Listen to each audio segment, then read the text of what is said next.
bien, mis amados, Dios espera tener un pueblo preparado para su segunda venida. Y Dios desea de una manera especial que ese pueblo sea usted y sea yo. Pero necesitamos adquirir una experiencia especial para estar en ese lugar especial. Cualquiera no podrá entrar al reino de los cielos. Necesitamos ser purificados totalmente del pecado en nuestras vidas. Y por eso hoy vamos a mirar que hay algo en nosotros que está estorbando esa obra que el Espíritu Santo quiere hacer para que podamos ser transformados, para que podamos finalmente reflejar el carácter de Cristo y que al final de nuestra vida podamos ser sellados para vida eterna. Amén. Si ese no es nuestro objetivo, si ese no es nuestra meta, estamos perdiendo el tiempo aquí. Yo he visto ir y venir a cientos de hermanos en diferentes lugares que este siervo, el Señor le ha permitido estar, y personas que conozco de hace muchos años van y vienen, y luego de un tiempo regresamos allí y nos volvemos a encontrar, y qué hermoso. Y yo siempre me hago la pregunta: ¿será que al volverme a encontrar con esos hermanos, como quizás lo vamos a hacer con ustedes en alguna otra oportunidad, esos hermanos estarán más cerca del Señor? ¿Sus caracteres serán diferentes a la última vez que nos encontramos? ¿Serán o estarán brillando más para la gloria de nuestro Dios? ¿Cómo estará la vida de esas personas? ¿Y por qué les comento esto? Porque, hermanos, necesitamos mirar cómo estamos delante del Señor. Esto que hacemos en este lugar es hermoso, es una bendición, pero esto es una escuela. Aquí aprendemos a ser discípulos verdaderos de Cristo. Aquí venimos a aprender lo que Dios quiere ver en nuestra vida diaria. Es allá afuera donde mostramos lo que el Señor nos habla aquí que desea ver en nosotros. Y la pregunta es: ¿cómo es nuestra actitud? ¿Cómo es mi carácter? ¿Cómo es mi vida en relación con mi prójimo? No hay otra manera en la cual el Señor prueba nuestro amor hacia Él si no es en el trato con aquellos que nos rodean. El Señor lo estipula en su santa ley. Y Él dice que la ley se resume en dos grandes principios, por eso hay dos tablas. La primera tiene que ver con mi amor hacia Dios. Si yo no aprendo a amar a Dios, si yo no aprendo a entregarle mi vida a Él, si Él no es el centro de mi existencia, si yo no le doy el primer lugar a Dios en mi vida, nunca aprenderé a amar, a respetar y a valorar a mi prójimo. Y no estamos guardando y obedeciendo su santa ley. Y la Biblia me muestra en el libro de Apocalipsis que en los últimos días habrá un pueblo, que el Señor mirará desde el cielo, y dice Apocalipsis capítulo 14 versículo 12, que dirá: «He aquí la paciencia de mis santos, los que guardan los mandamientos de Dios y tienen la fe de ¿quién? De Jesús».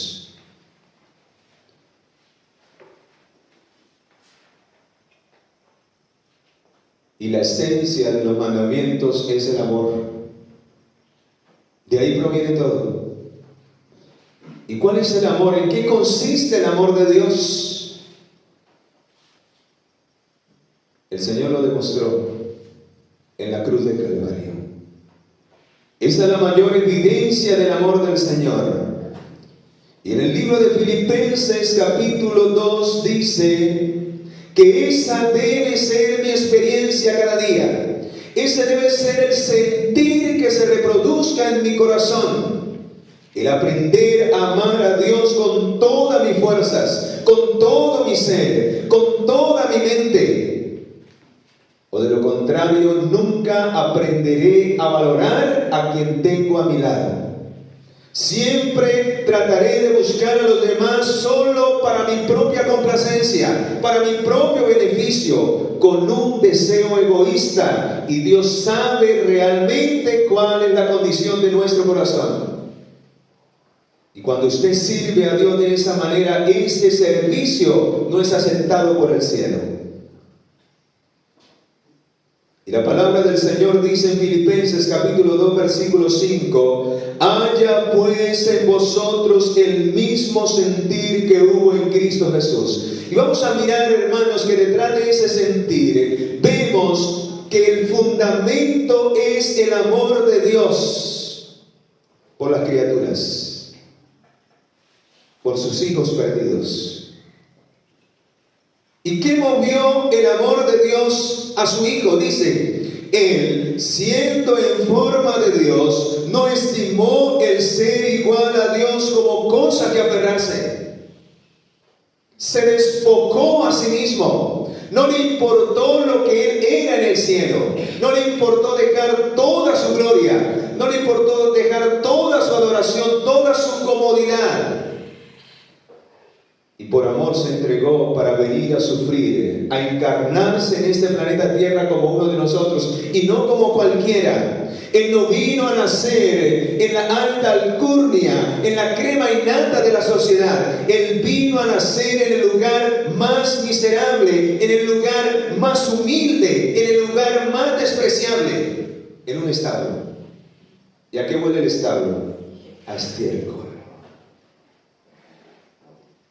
Él se hizo pecado por nosotros, para que nosotros tengamos vida eterna en Él. Y todo lo hizo porque nos amó. Porque nos amó. Si el mundo comprendiera esto, si nosotros comprendiéramos realmente esto, hermanos, el sentir que hubo en Cristo se reproduciría en tu vida y en mi vida, y aprenderíamos a ser siervos los unos de los otros. Y serviríamos al hermano no por un interés, no por sentirme mejor que los demás. Serviría a Dios no por creerme que yo soy el que más sé. Lo haría por amor. Y nunca lo dejaría de hacer, porque mientras que el amor de Dios mueve mi corazón, no hay nada que me pueda separar de ese amor. Ni la muerte, ni persecución, ni espada, no hay nada, ni siquiera lo alto, ni lo bajo, ni lo profundo. Nada puede separar el corazón de aquel que ama a Dios en Cristo Jesús. Por eso es que muchas veces nos desanimamos en nuestra vida cristiana y soltamos la toalla, porque no nos hemos enamorado realmente del Señor. Porque estamos viviendo un cristianismo a medias. Queremos servirnos a nosotros mismos sin pretender servir a Dios. Y eso no funciona así. Dice la inspiración divina en el libro Testimonios Selectos, tomo 5, página 144. Vea lo que Dios desea levantar entre su pueblo.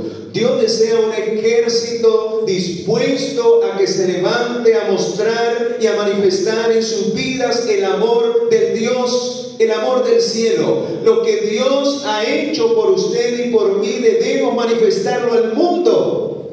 Hay un mundo que carece del amor del Señor. Viven vidas egoístas y nos destruimos cada día en esa condición. Mire a su alrededor. Cada quien busca lo suyo. A nadie le importa lo de los demás. Cada quien quiere pasar por encima del otro. Solo utilizamos a las personas para nuestra conveniencia. Cuando ya no nos importa, se desechan. Ese es el pensamiento del mundo. Y ese pensamiento se ha metido tristemente dentro de la fila del pueblo de Dios. No nos valoramos entre nosotros como hijos del Señor. Y si no, diga cuando una persona no vuelve a la iglesia, vamos y la visitamos. Dios quiera que esa sea la experiencia de esta iglesia. Hace poco visité a una pareja que estimo mucho y me enteré que no había vuelto a la iglesia. Me preocupé y fui a visitarlos y me encontré con la triste y cruda realidad de que ya llevaban 4 meses de no haber ido a la iglesia.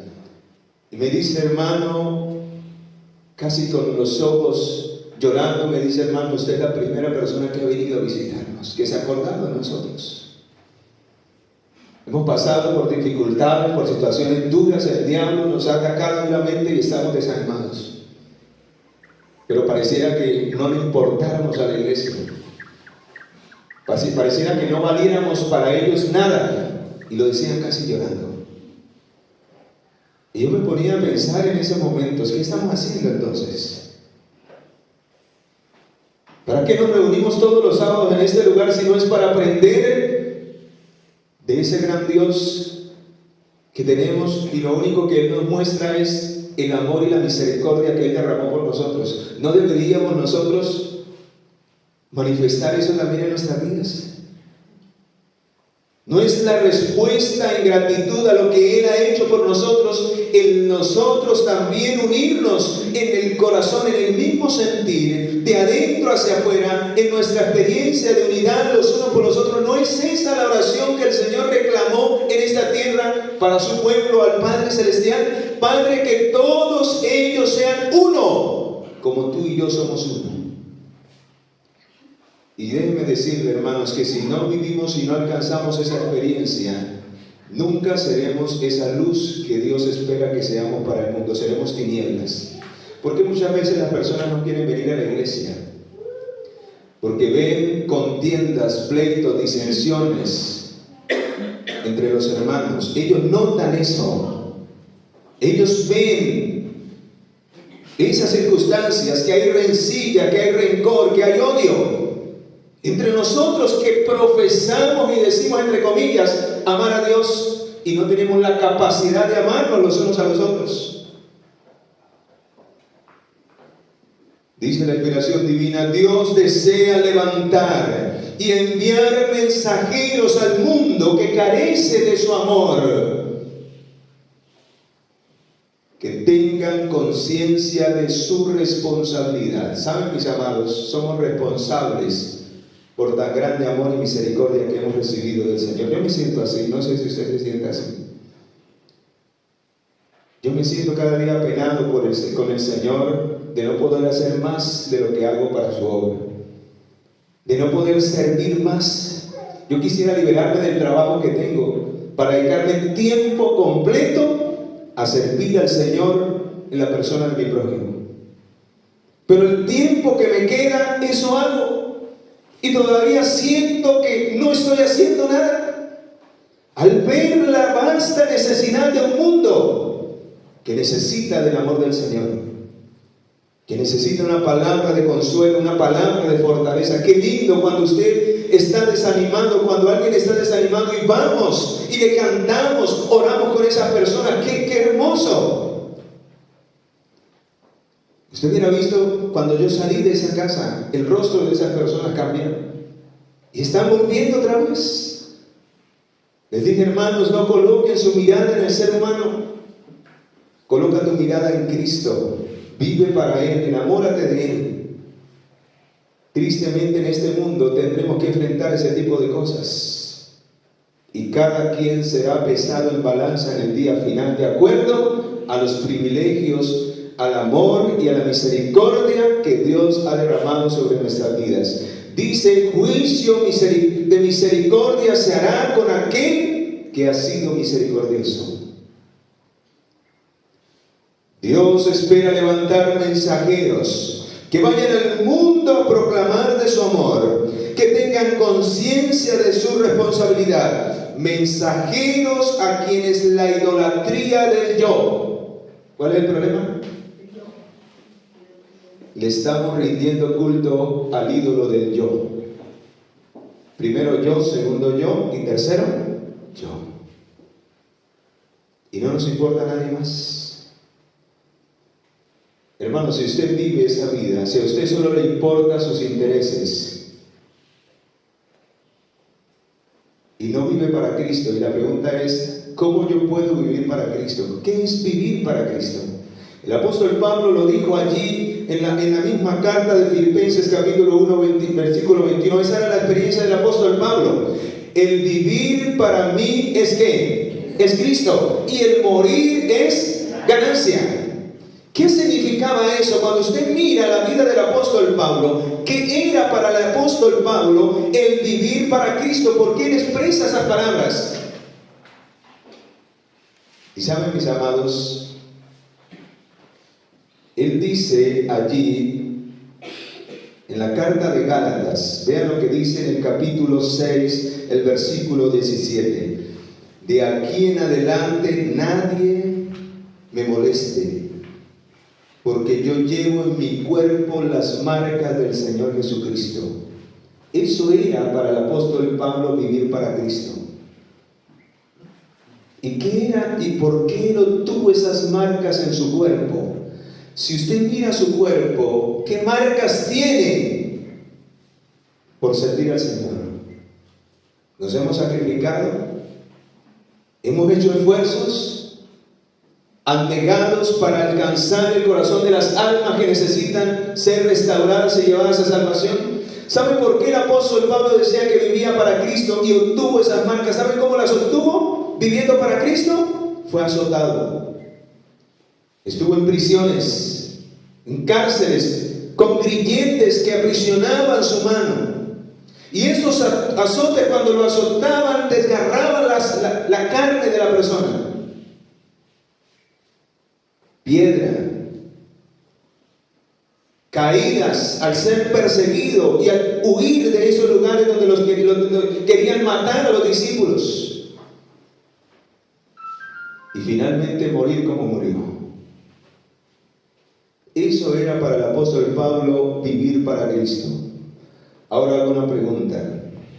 ¿Qué es para nosotros entonces vivir para Cristo? ¿Solo venir aquí a la iglesia a escuchar nada más? ¿Será que ese es el ideal que el Señor espera de su pueblo en estos últimos días y jactarnos de que somos el pueblo privilegiado, que tenemos la verdad y nada más que la verdad? ¿O cuál es la vida que el Señor quiere que vivamos como pueblo que espera verle pronto venir en las nubes de los cielos? Pues yo me encuentro lo que el Señor dice en el juicio de las naciones en el capítulo 24 y me confronto que es la misma realidad que vivió el apóstol Pablo. Le dirán los de la derecha: venid, benditos de mi Padre, porque tuve hambre y me diste ¿qué? Tuve sed y me diste de beber, estuve desnudo y me cubriste, en la cárcel y me visitaste. Y los que sean salvos en el Señor dirán: Señor, ¿y cuándo te vimos en esas circunstancias? ¿Y qué le dirá el Señor? En cuanto lo hiciste a uno de estos pequeños, ¿a quién se lo estábamos haciendo? Al Señor. Ahora hago una pregunta en esta hora. ¿Cómo está mi experiencia realmente con Dios? No mire al hermano, porque cuando el Señor venga no va a venir a llevar iglesias enteras. ¿Saben qué dice los días finales? Que la persecución va a esparcir a los hijos de Dios por toda la tierra. Ya no nos podremos reunir en estos templos. Cada quien con su familia o a nivel personal tendrá que vivir al final su propia experiencia de fe con el Señor. Si estamos realmente enamorados de Dios, si hemos vivido una vida de fe por amor a Él, permaneceremos firmes hasta el final. Esa experiencia es la que Dios quiere que cada día nosotros vivamos. Por eso en Filipenses capítulo 2 versículo 6 dice: Él siendo en forma de Dios, no estimó el ser igual a Dios como cosa que aferrarse, sino que se despojó. Ese es el problema de nosotros. No queremos dejar de ser lo que somos. Somos malgeniados todavía. No queremos que el Señor transforme ese pecado en nuestra vida, porque eso es pecado. El mal genio trae ira, trae contienda, trae gritería, palabras de maldición. Algunos hasta les sueltan todavía palabras de maldición, groserías. Y más sin embargo no queremos que el Señor nos haga mansos y humildes de corazón. Todavía hay envidia, orgullo en nuestro corazón. Creemos y nos creemos porque tenemos un poquito más, porque sabemos un poquito más, miramos a los hermanos más humildes como nada. Cuando el Señor dice que sea judío, griego, lo que sea, todos somos uno en Cristo y el Señor a todos nos ama por igual. Amén. Todavía hay envidia. Hermano, si usted ve al otro progresar en su vida espiritual, si usted ve al otro que tiene un poco más de lo que usted tiene, alabe al Señor. Dele gracias al Señor, porque Dios ha bendecido a esa persona. Y si usted no ha recibido, preocúpese. Y diga, Señor, ¿qué necesito? ¿Qué necesito para recibir bendición? Por favor, muéstrame mi condición, porque el que no recibe en desobediencia es porque Dios quiere transformar su vida. Dios quiere hacerle mejor, porque Él quiere que usted y yo estemos capacitados para recibir sus bendiciones. De lo contrario, no vienen de Dios. Dios retrasa esas bendiciones hasta que nosotros estemos preparados para que no se conviertan en una maldición. Por eso dice en el libro de Santiago capítulo, vamos allí, Santiago capítulo 4. Codiciáis y no tenéis, versículo 2. Matáis y ardéis de envidia y nada podéis alcanzar. Combatís y lucháis. A veces vivimos en contiendas. Venga, al hermano le dieron tal cargo y a mí no.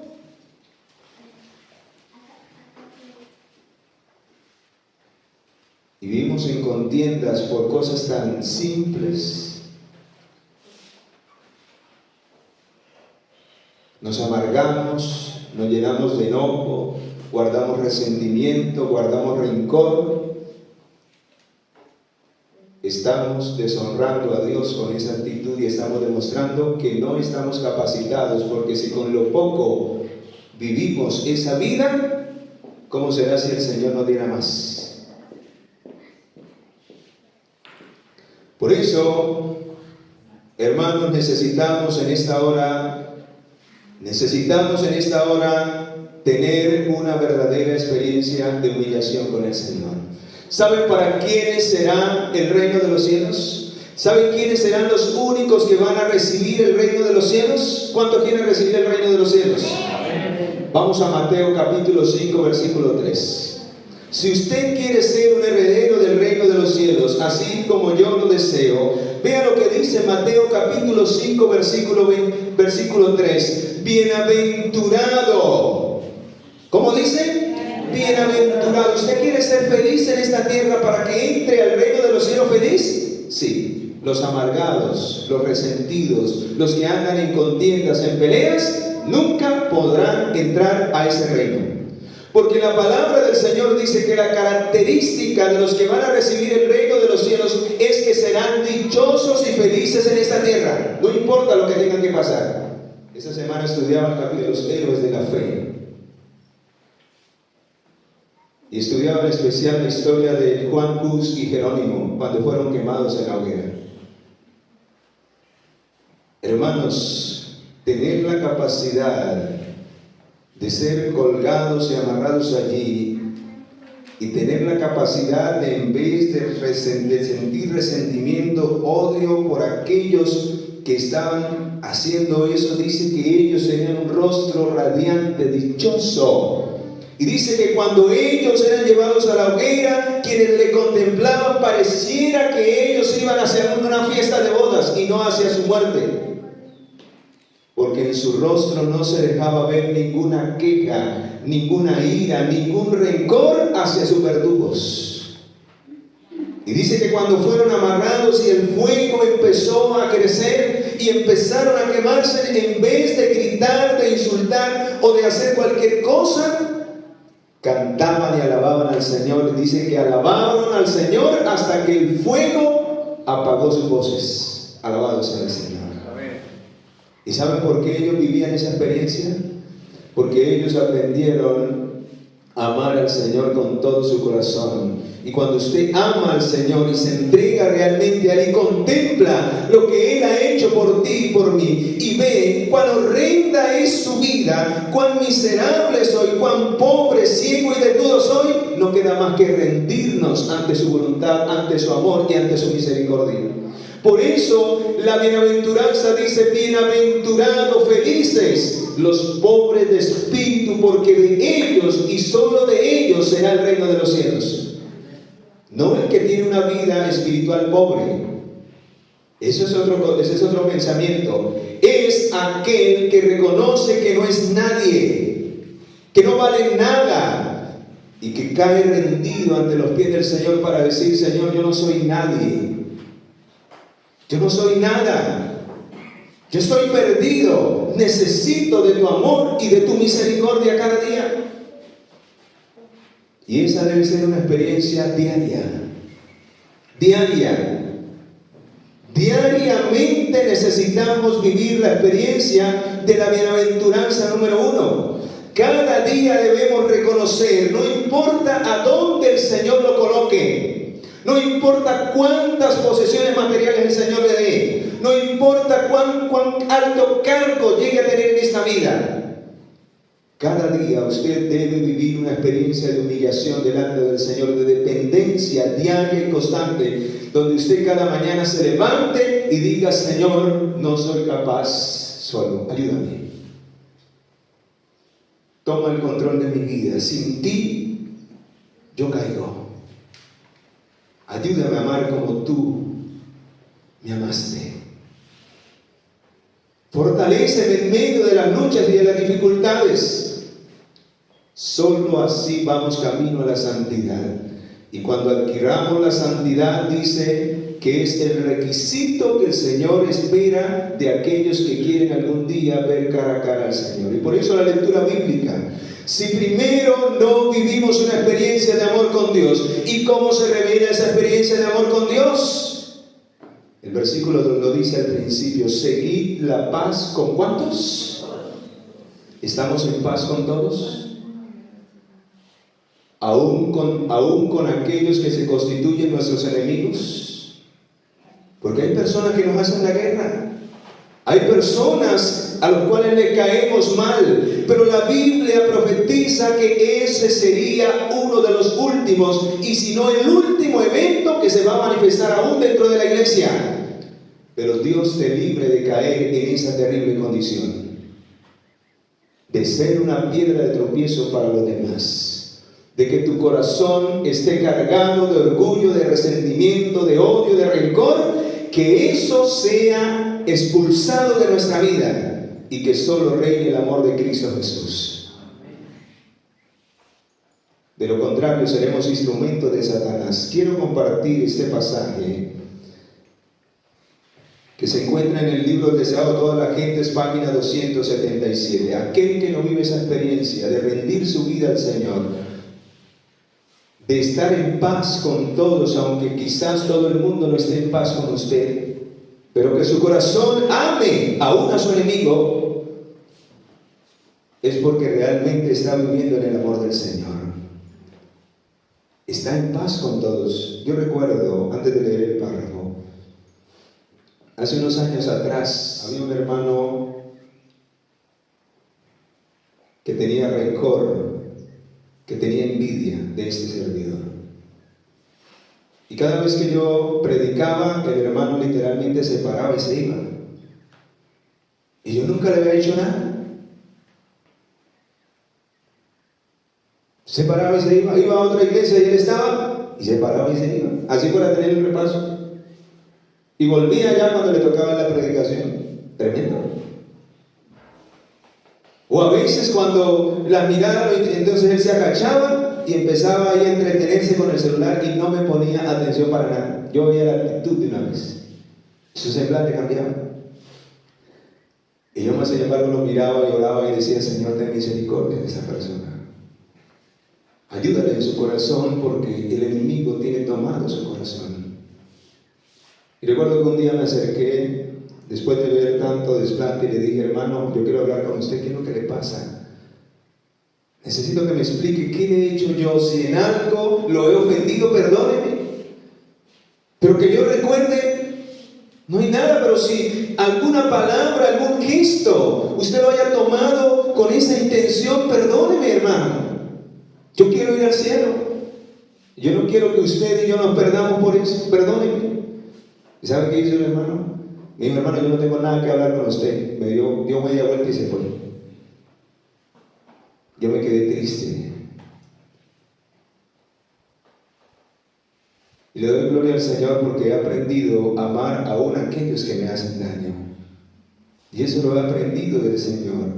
Por eso digo, hermano, que sí es posible que en nosotros se reproduzca el mismo sentir que hubo en Cristo. Pregunto, ¿Cristo no fue despreciado? A los suyos vino y los suyos ¿le qué?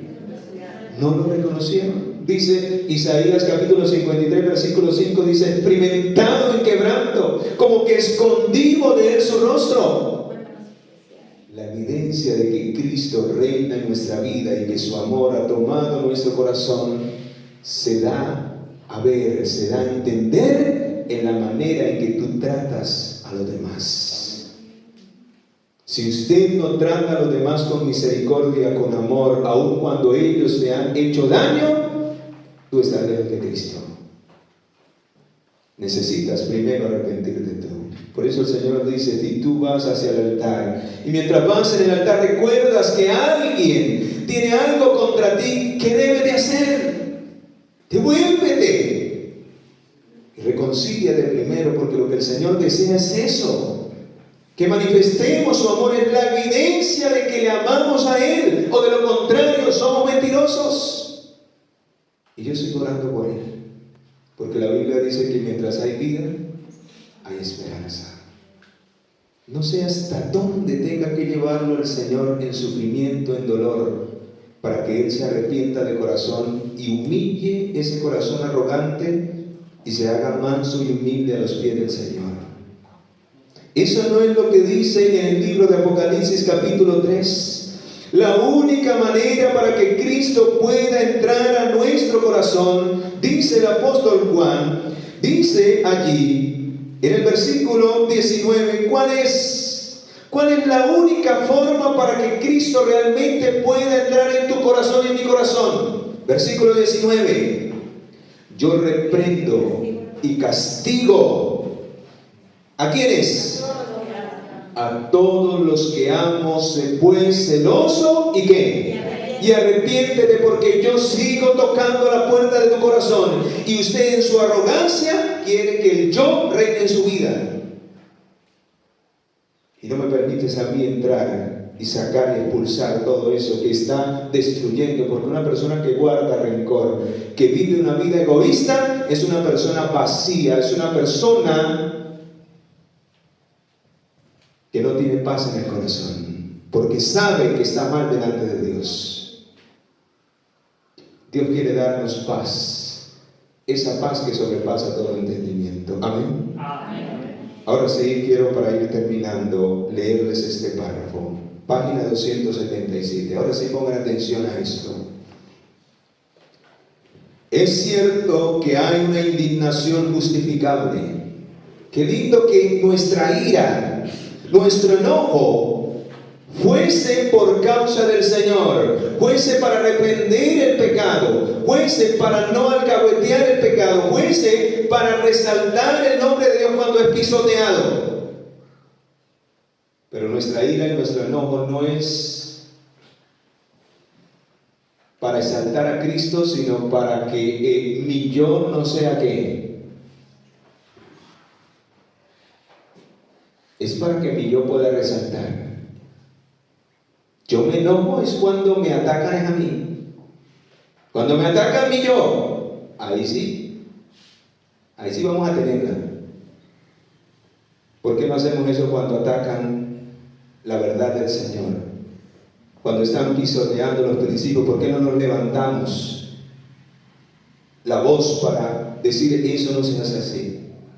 Pero cuando atacan nuestro yo, entonces sí nos ponemos ¿qué? Agresivos. Si no enojamos. Y vean lo que dice la inspiración divina. Es cierto que hay alguna indignación justificable, aun cuando los seguidores de Cristo sientan ese tipo de celo. Dice, cuando vemos que Dios es deshonrado y su servicio es puesto en oprobio, cuando vemos al inocente oprimido, una justa indignación debe conmover el alma de quien ama al Señor. Un enojo tal, nacido de un corazón sensible al pecado. Pero ahora vea el contraste. Pero los que por cualquier cosa supuesta, por cualquier provocación, se sienten libres de ceder a la ira, al resentimiento, están abriendo las puertas del corazón a Satanás. La amargura y el rencor deben ser desterradas del alma si queremos estar en armonía con el cielo. Porque eso nos descalifica como verdaderos hijos de Dios. Eso muestra que no amamos ¿a quién? Al Señor. Y se lo voy a comprobar con este último texto. Vamos a ir al libro de Primera de Juan, capítulo 4. Primera de Juan, capítulo 4, versículo 8. El que no ama no ha conocido a Dios, porque Dios es ¿qué? Pregunto, ¿aún aquellos que se constituyen nuestros enemigos debemos amarlos, sí o no? Sí. Son hijos que necesitan del amor del Señor. Son personas que están cautivas por Satanás, ya lo vimos. Quien vive una vida de orgullo, de exaltación, quien se cree más que los demás, quien no le importa si está bien o no está bien con los demás, dice que le ha abierto las puertas a Satanás. Él es el que reina allí. Porque la palabra del Señor dice que si nosotros no aprendemos a perdonarnos unos a otros, tampoco vuestro Padre Celestial nos perdonará a nosotros. Y por eso dice el versículo 20, escucha lo que dice el versículo 20. Ahí mismo, versículo 20. ¿Qué dice? Dice el Señor en el versículo 20 del capítulo 4 de San Juan: si alguno dice yo amo a Dios y aborrece a su hermano, el tal es un ¿qué?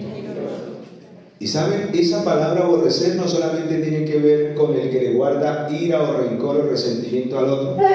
¿Saben también con qué tiene que ver? Esa palabra es sinónimo de la palabra con aquel que no le importa el otro. Cuando usted ve las necesidades de sus hermanos y no les importa y no se preocupa por ayudarlos, usted demuestra que aborrece a su hermano. Pregunto, ¿el samaritano demostró que aborrecía a su prójimo? No. ¿El levita y el sacerdote sí? Claro. Vieron a este pobre allí tendido y no les importó. Por eso, queridos, Dios hoy nos hace un llamado. Hoy el Señor está tocando la puerta de nuestro corazón. ¿Le permitiremos entrar a Él en nuestras vidas? ¿Le permitiremos a Él reinar en nuestro corazón? ¿Le permitiremos a Él que Él haga una transformación en nosotros para que esa transformación podamos manifestar a Cristo a un mundo que necesita de un Salvador?